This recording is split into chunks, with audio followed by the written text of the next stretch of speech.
Fatoração. Nós vamos falar de alguns casos. O primeiro caso é o fator comum. Nesse primeiro caso, a ideia é que você coloque em evidência, ou seja, você coloque na frente o que tem igual. O que tem igual entre mx e my? O próprio m. Então eu vou colocar o m, a gente fala em evidência, porque ele fica na frente, e vou multiplicar pela divisão do mx pelo m. Né? Eu falo para vocês na aula, olha, mx, deixei o m na frente, o que vai sobrar aqui dentro? O x. My, deixei o m na frente, o que vai sobrar aqui dentro? O y. Tá? Então ficou m que multiplica x mais y. Esse é o caso de fator comum. Outro caso que nós vamos ver, ainda tem o caso de agrupamento, que é um fator comum dentro de um fator comum.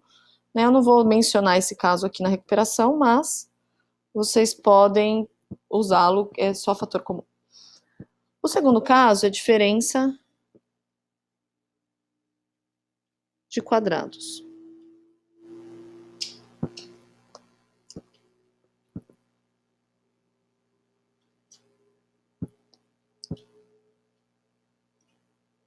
Diferença de quadrados, tá?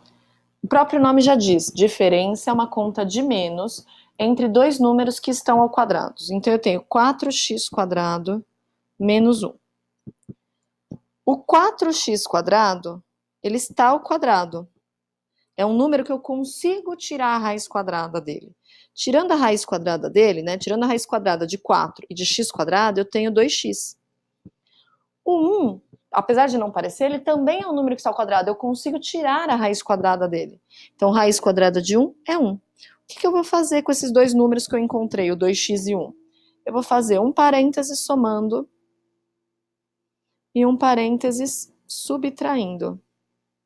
Se vocês lembrarem da aula de produtos notáveis, lembra quando eu tinha um parêntese somando e um parêntese subtraindo? Eu fazia o quadrado do primeiro menos o quadrado do segundo, que é exatamente o que tem aqui agora, tá? O próximo caso é o trinômio quadrado perfeito. Trinômio quadrado perfeito.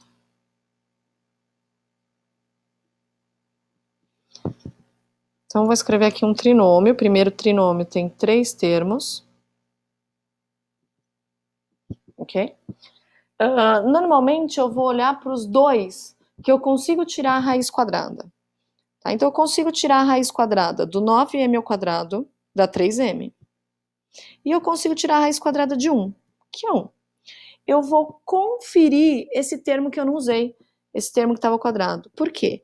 Ele tem que obrigatoriamente ser 2 vezes a raiz quadrada do primeiro termo, que é o 3m, vezes a raiz quadrada desse último termo, que é o 1. Se 2 vezes 3m vezes 1 chegar em 6m, então é um quadrado perfeito.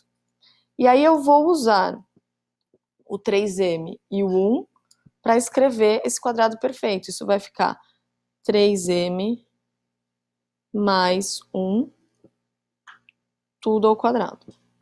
Tá? Se por algum acaso esse sinal aqui fosse negativo, aqui ficaria negativo.